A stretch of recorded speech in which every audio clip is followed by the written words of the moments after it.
previously talked about how starting in the 1970s, parent groups started to get their claws into animation and forcing their views into cartoons. This seems to have included making Hanna-Barbera turn Yogi Bear into an educational tool, especially on the views of ecology. Because I suppose they had a problem with someone whose main pastime was stealing food from others being one of animation's biggest characters. This led to one series in the 70s called Yogi's Gang, which may very well have been the inspiration for Captain Planet. And then in 1985, we got Yogi's Treasure Hunt, which shifted to teaching mostly geography and was handled much better. Yogi Bear and the Magical Flight of the Spruce Goose seems to have been made in a similar vein, though it does focus more on the story than any possible education, even more than Yogi's Treasure Hunt did.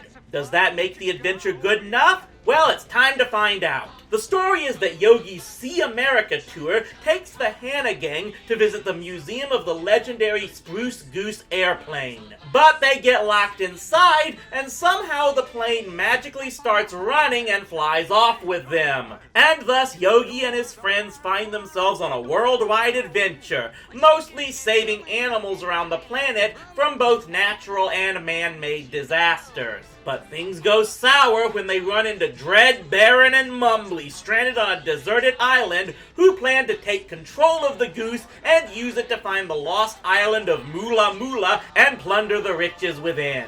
So, like Yogi's Great Escape, this is one movie that kind of feels like multiple plots in one, as the first half is all about Yogi and friends traveling from one place to another, finding all these animals that need saving, and it does kind of drag. I get the feeling they could have added one more trip and it really would have helped pick up the pace. To top it off, there's this additional kid character that gets thrown in for reasons I don't really understand. And yeah, she's kind of annoying, as most of these guest kid characters are. It's like another case where someone thought the kids watching absolutely needed one of their own in the story to identify with. Let's just say I wouldn't want to identify with this character. She barely does anything, at least nothing that any of the other characters could have done themselves. On the other hand, I do like that they brought back these particular villain characters.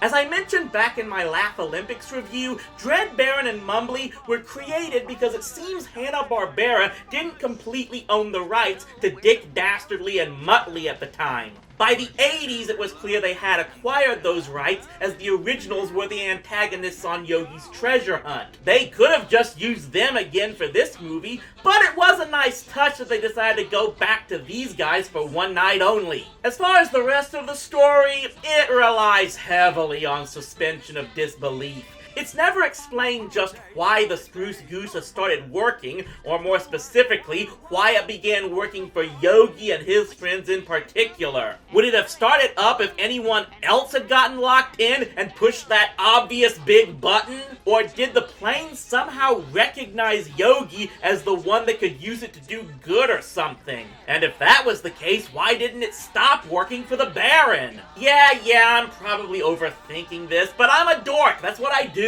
This is one movie I only saw in bits and pieces as a kid, so I don't know if I would have had these same questions back then. Ultimately, Yogi and the Spruce Goose does have a lot of plot holes, as if the story wasn't thought all the way through, but it's still pretty harmless in its execution. It comes off as a fantasy epic, and I guess that's what they were going for. Like Yogi and his friends in the story, I guess we're supposed to just enjoy the ride and not think about things too much. The time that you gone.